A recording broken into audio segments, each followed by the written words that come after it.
You're watching News Mongolia on MNB World. I'm your host, Susanna Oktay. Good evening. For our top stories, 653 more confirmed cases, 2 additional deaths. Leading credit rating provider Fitch affirms Mongolia's B rating. Funeral for Belarus activist who died in custody was held. For other news, stay tuned.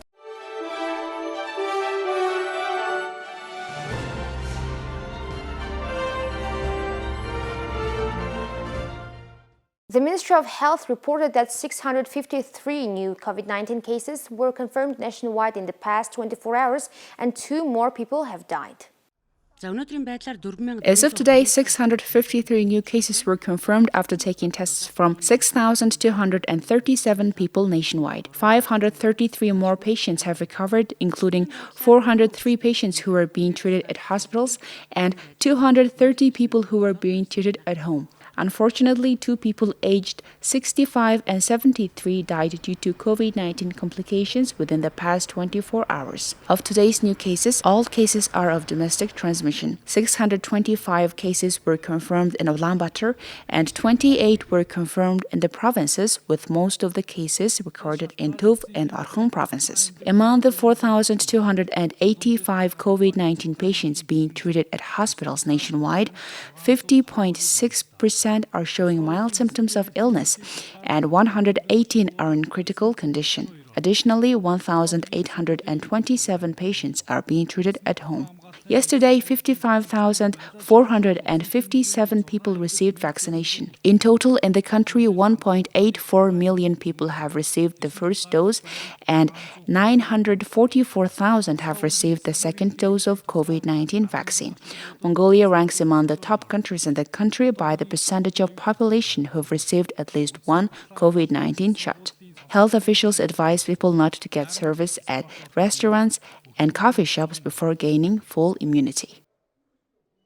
Leading credit rating provider Fitch affirms Mongolia's B rating with a stable outlook and forecasts Mongolia's economy to rebound by 5% in 2021, following a contraction of 5.4% in 2020.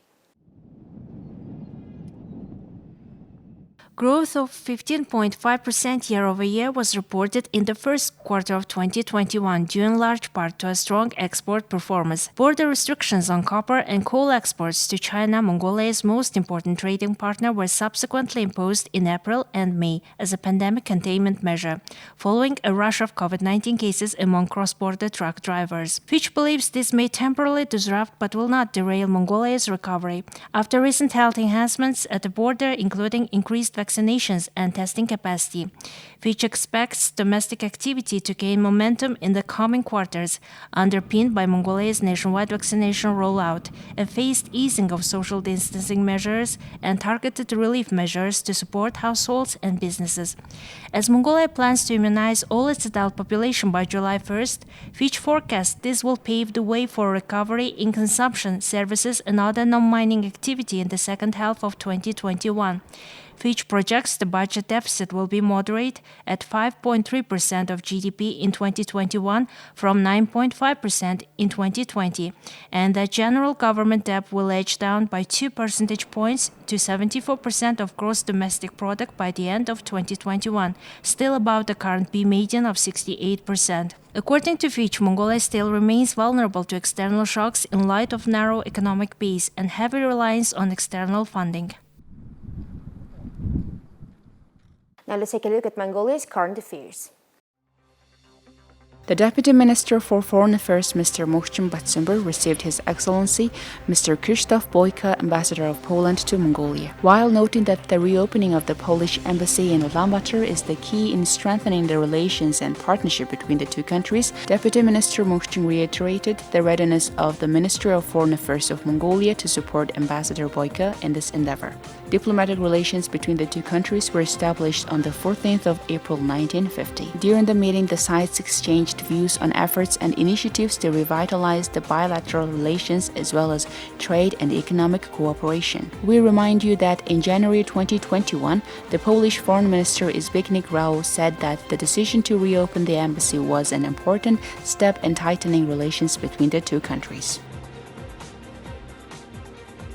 His Excellency Butler Evermet, Ambassador to France, received Mr. Bertrand Guillet, Director of the History Museum of Nantes, Castle of Nantes, and Ms. Marie Pavreau, History Professor and Researcher at the University of Paris-Nanterre, to exchange views on the project of an exhibition about Genghis Khan, which is planned to be hosted by the museum from October 2023 to May 2024. The exhibition aims to present original works from French museums such as Louvre, Quebranly, Guimet, and Sèvres, the National Archives and the National Library of France, as well as collections from Mongolia and other foreign countries. The director of the museum, Mr. Guillet, noted that they are not only planning to include film and cultural activities or business firms in the whole program, but also publishing a great catalogue about Genghis Khan in French. Ambassador Butler underlined that the government of Mongolia attaches great importance to this project, which will promote the history of the Emperor Genghis Khan and the Mongolian cultural heritage in a wide range of activities,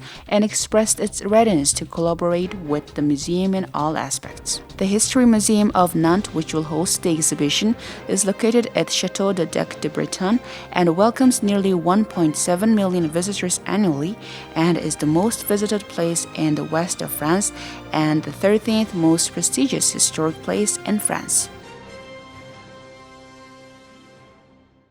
And here are the currency exchange rates provided by Bank.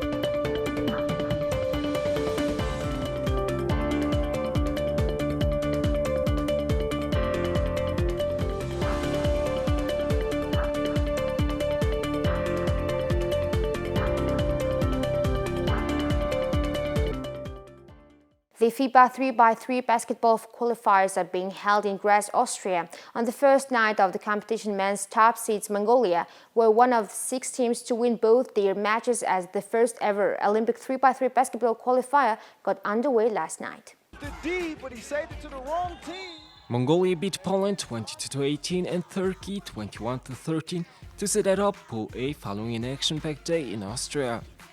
Mongolia played its first match against the bronze medalists of the World Cup, a strong Polish team, and won 22-18.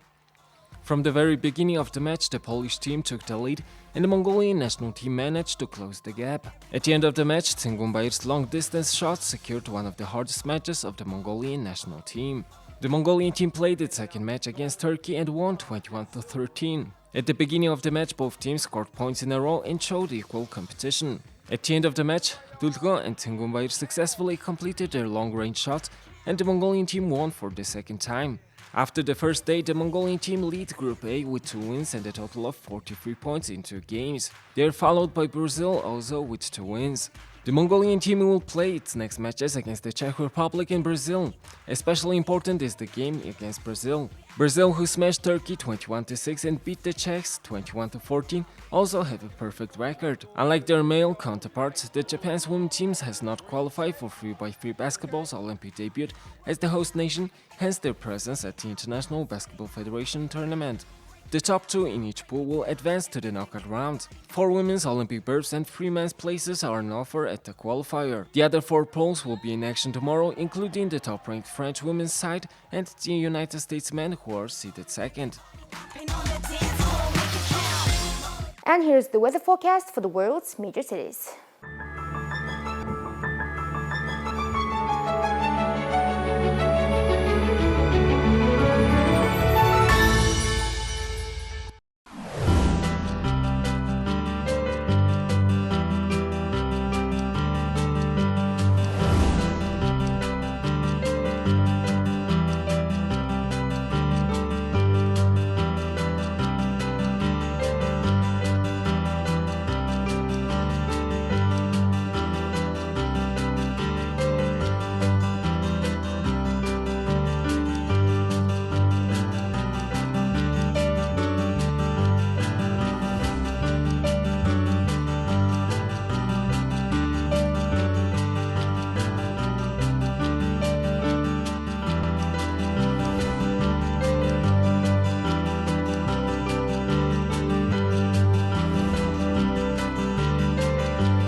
That's all for today. Thank you for staying with us. We'll see you tomorrow with more stories and updates. Please follow MNB World on Facebook, YouTube, Twitter, and Instagram. Have a nice evening. Goodbye.